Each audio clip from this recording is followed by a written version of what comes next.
Thank you sudah memilih topik pembelajaran ini ya. Kalau kamu masih punya pertanyaan, bisa langsung tulis di kolom komentar atau langsung saja kontak CP Tutor yang ada di Instagram @giclass. Jangan lupa untuk like dan subscribe. Enjoy learning. Let's educate in integrity.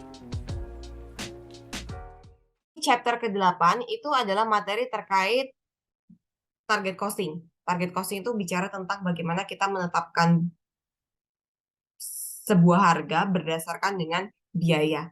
Nah, yang jadi concern-nya kita sekarang adalah bagaimana kita mentarget biayanya kita. Kenapa target costing itu dibutuhkan? Teori ini juga penting ya, untuk memperlengkapi soal-soal yang teoritis tadi itu. Target costing dibutuhkan karena 3 hal. 1, pelanggan pegang kendali bisnis. Ya, pelanggan mudah bosan dengan produk lama sehingga kita perlu melakukan inovasi kreatif. Lalu resiko tinggi dalam meluncurkan produk baru sehingga kita harus mengontrol biaya. Ya, jadi biaya dalam bisnis itu adalah komponen yang sangat penting untuk kita perhatikan. Jangan sampai kita mengeluarkan biaya-biaya yang tidak bervalue. Tidak bervalue itu maksudnya apa? Tidak memberikan nilai tambah bagi pelanggan. Simpelnya gitu. Ya, karena concern kita dalam bisnis itu adalah pelanggan. Nah, fungsi target costing ada 2. 1, mengurangi resiko kegagalan meluncurkan produk baru, ya. Sama yang kedua adalah mensinergikan laba dengan kepuasan pelanggan. Seperti itu. Oke, terus ini ada rumusnya target costing. Target cost sama dengan target price, ini target harga ya, dikurangi target profit. Jadi simpelnya kita mau biaya kita berapa, misal kita mau produksi tadi aqua ini ya. Kita mau target dia jual berapa? Oh, di pasar itu rata-rata harganya 10.000. Berarti aku jual 10.000. Nah, dari 10.000 itu aku mau untung berapa? Oh, aku mau untungnya 4.000. Berarti 10.000 dikurangi 4.000 ketemu 6.000. Nah, 6.000 itu adalah biayamu. Dengan metode target costing, maka kita harus berpikir bagaimana caranya pokoknya biaya kita, ya modal kita untuk produksi satu botol ini maksimum adalah 6.000. Itu target costing. Gitu ya. Nah, untuk cari target profit sendiri, ini kita dulu sudah sempat bahas ROI dikali investasi. Nanti kalau ketemu soalnya kita bisa latihan lagi. Oke, lalu ada 3 tahap dalam target costing. Ya, penelitian pasar ini ya intinya survei. Ya, setelah survei kita menggunakan value engineering jika target biaya belum terpenuhi. Jadi kita udah survei tadi, ini harganya 10.000 nih. Aku mau untung 4.000, berarti aku mau biayanya maksimum 6.000. Wah, tapi nggak bisa ini 6.000. Ini harus 7.000. Tapi gimana ya caranya? Makanya kita bisa melakukan yang namanya value engineering ketika biaya itu belum tercapai. Ya. Lalu, di dalam proses memproduksi itu, ya, kita itu seringkali tidak mengontrol. Kita udah atur nih, maksimum 6.000. Kita udah atur, kita harus mengeluarkan ini sekian, itu sekian. Pokoknya maksimum adalah 6.000. Tapi dalam perjalanannya itu bisa terjadi, wah, kacau. Akhirnya dia bisa lebih dari 6.000. Sehingga perlu ada yang namanya kontrol. Ya, perlu ada yang namanya kontrol. Itu disebut dengan Kaizen costing. Gitu ya, konsep di target costing. Nah, jadi penelitian pasar dilakukan untuk menentukan posisi perusahaan dalam persaingan, ya, menentukan target harga yang tadi saya bilang, target laba dan target biaya. Ya. Nah, sekarang kita bahas satu-satu mulai dari value engineering. Value engineering merupakan upaya untuk mengurangi biaya dengan melakukan analisa trade-off antara manfaat dengan biaya untuk memastikan manfaat sesuai dengan biaya. Dalam artian begini, tadi Cici bilang bahwa ada biaya yang bernilai dengan biaya yang tidak bernilai. Maksudnya gimana sih? Misal untuk memproduksi satu botol ini, biaya yang bernilai adalah biaya untuk membeli plastiknya. Kenapa? Karena kalau kita nggak membeli plastik, botol ini nggak akan jadi. Biaya untuk mencari air, itu adalah sesuatu yang bernilai. Jadi harus ditambahkan. Terus biaya yang tidak bernilai apa sih misalnya? Itu depends on company-nya ya sebenarnya ya. Tapi bisa jadi begini, biaya untuk memberikan bonus kepada pelanggan. Ya, itu bisa bernilai, bisa enggak sih gitu. Tergantung sekarang itu penting apa enggak. Ya, jadi di value engineering itu kita kembali lagi mengevaluasi intinya. Kalau kita mengeluarkan biaya ini, itu manfaatnya seberapa besar sih? Kalau manfaatnya itu tidak terlalu besar bagi pelanggan, ya kita jangan memberikan biaya terlalu besar di situ. Gitu. Buat apa? Intinya kayak gitu. Ntar kita lihat lagi di soal ya. Tapi konsepnya kayak gitu. Jadi di dalam bisnis itu ada uang yang kita keluarkan tuh ada gunanya sama ada yang ternyata tidak terlalu berguna. Nah, supaya kita bisa mencapai target harga tadi, maka kita harus mengurangi biaya-biaya yang memang tidak dibutuhkan atau tidak memberikan nilai tambah bagi pelanggan. Ya, tools yang kita pakai adalah Quality Function Deployment ya, QFD. Tahap-tahapan dalam QFD adalah mengidentifikasi manfaat atau kegunaan penting bagi pelanggan. Datanya ini biasanya ada di soal, ya. Jadi, kira-kira menurut pelanggan, yang penting itu yang mana sih? Kenyamanan, layanan, menu makanan, itu yang paling penting yang mana? Oh, ternyata kenyamanan 50%, layanan 20%, menu makanan 30%, misalnya gitu. Oke? Lalu, kita identifikasi manfaat dari setiap produk bagi pelanggan. Ini juga data di soal ya, gitu. Jadi ini adalah biaya-biayanya. Oke, biaya untuk makanan, fasilitas, karyawan, kreasi itu kalau dijumlah semua ternyata biayanya adalah 50.000. Kita lihat dulu ke atas. Lanjut. Nah, identifikasi manfaat yang diberikan untuk komponen biaya ini data juga di soal. Jadi gini, di sini ada makanan, ya, fasilitas, karyawan, kreasi. Ya, lalu ini kenyamanan, layanan, menu. Nah, kita cari titik temunya. Kayak gitu. Nah, menurut pelanggan seperti apa? Ini ada datanya di soal. Lalu, kita mengkalikan tingkat kepentingan. Caranya adalah, di bagian sini kita sudah identifikasi atau kita sudah survei ya, bahwa menurut pelanggan, kenyamanan itu 50%, layanan itu 20%, dan menu makanan itu 30%. Ya, berarti di sini kita tahu kenyamanan itu 50%, layanan 20%, menu itu 30%. Oke? Nah, sekarang kita tahu nih di bagian sini ya, makanan itu mengeluarkan biaya 20%, 10%, 80%. Nah, sekarang kita kalikan dengan kepentingannya pelanggan. Jadi intinya yang tadi kita ketahui 50 dikali 20 dan seterusnya. Terus 20% ya, tadi layanan tuh 20% dikali dengan makanan di sini berapa? Layanan, sorry. Ini ya, 10, 15. Jadi 10 kali 20, 15 kali 20, 60 kali 20, 15 kali 20 gitu. Lalu di sini ada menunya juga, maka di sini ketemu indeks kepentingan. Jujur, ini sebenarnya digunakan kalau misalnya indeks kepentingannya belum diketahui. Jadi cara mencari indeks kepentingan itu adalah berapa persen kepentingannya pelanggan untuk setiap aspek, ya, dikali dengan data yang ada di soal masing-masing. Lalu dijumlah. Setelah dijumlah, itulah indeks kepentingannya. Setelah ketemu indeks kepentingannya, maka kita membandingkan persentase tabel di step 2 dengan hasil indeks kepentingan step 4. Ya. Jadi gini nih, kita bandingkan yang step 2. Ini adalah yang terjadi saat ini. Saat ini kita itu makanan 40%. Tapi kalau kita udah bandingkan dengan yang dianggap penting sama pelanggan, kira-kira tepat atau enggak? Kayak gitu.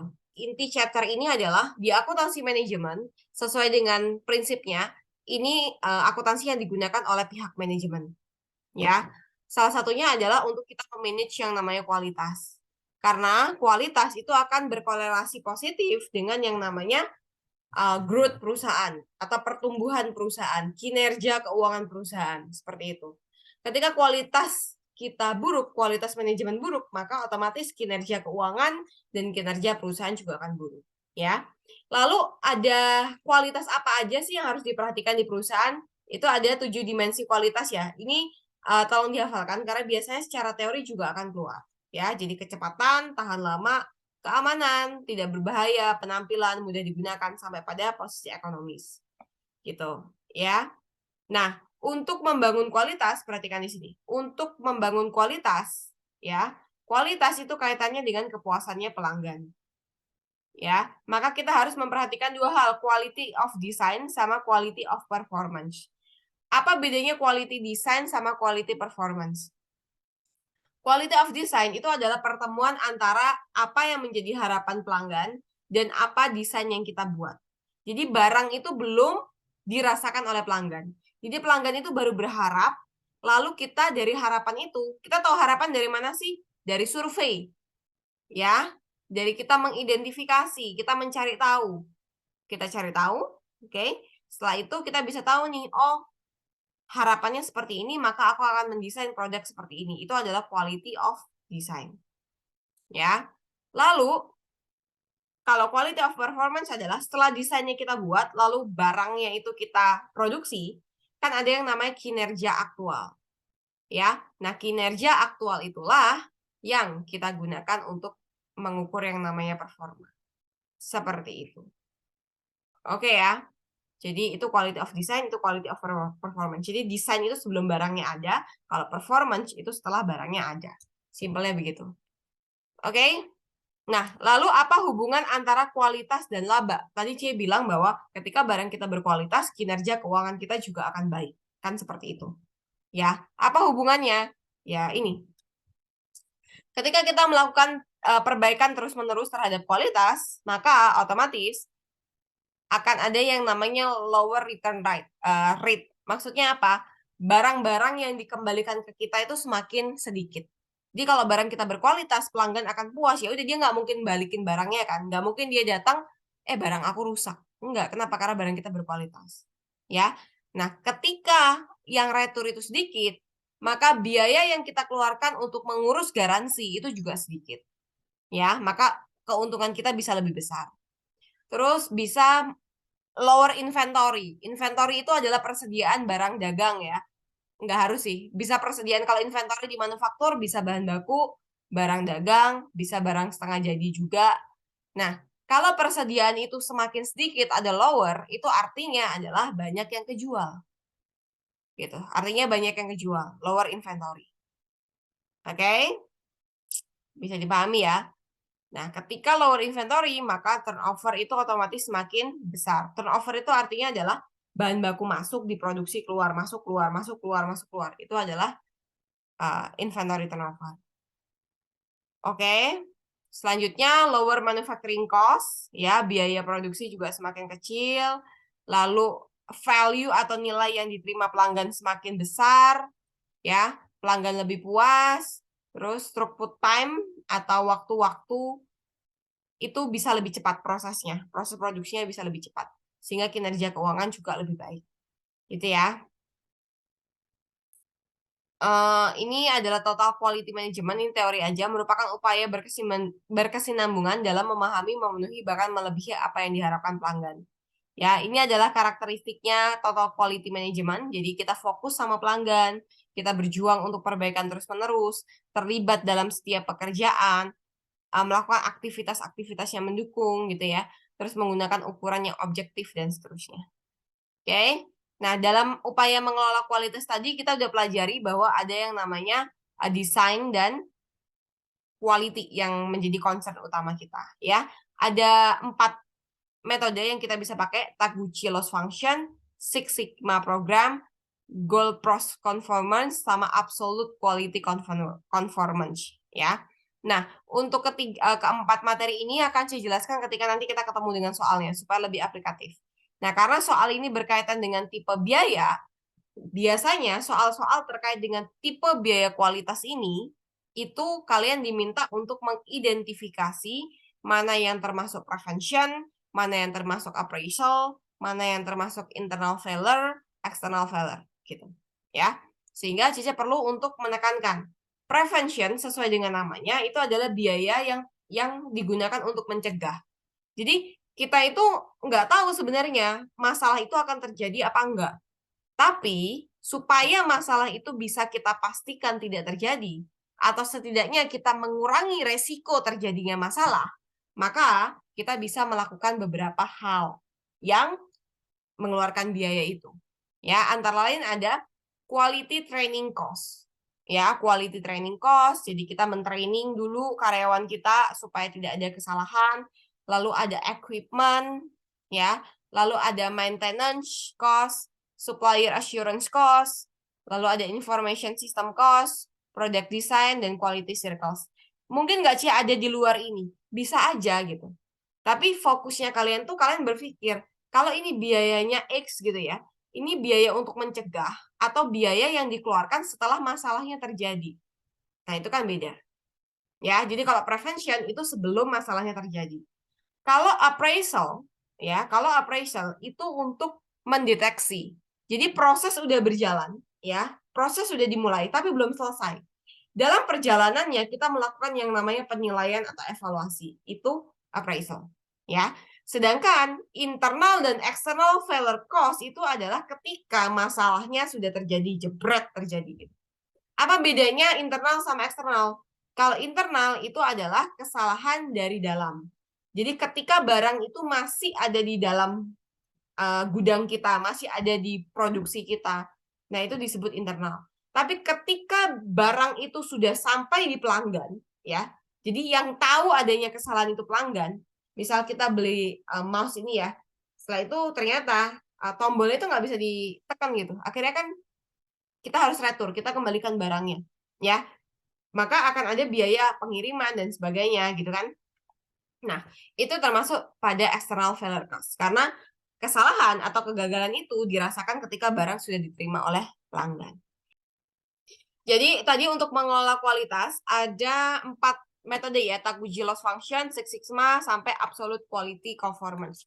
Nah, apa itu Taguchi loss function? Taguchi loss function itu merupakan pendekatan yang menekankan pentingnya aktivitas dalam mendesain dan merencanakan operasi. Ya, karena simpelnya setiap adanya penyimpangan dari target value itu akan menimbulkan yang namanya cost atau loss secara kuadratik. Contoh kuadratik itu gimana? Misal, kalau produk kita ada penyimpangan 0,1, maka kita akan rugi sebesar $4. Ya. Ketika penyimpangan kita 0,2, maka kerugian kita bukan $8, tapi 16. Nah, ini artinya kuadratik. Karena kalau 0,2 berarti 4-nya kita pangkatkan 2. Makanya ketemunya angka 16. Gitu. Maka pertanyaannya kalau ditanya 0,3, maka loss-nya berapa?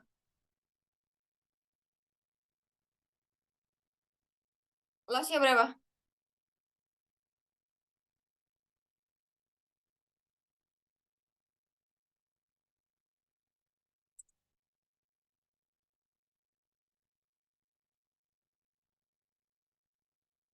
Empat pangkat 3? Yakin ada yang punya pendapat lain? Kuadratik. Jadi kuadratik dari sebelumnya ya. Berarti berapa itu? 256. Ya, asal itu dari 16 pangkat 2. Jadi kalau seterusnya tambah besar gitu loh. Itulah kenapa harus ditekan ya, karena biayanya akan semakin besar.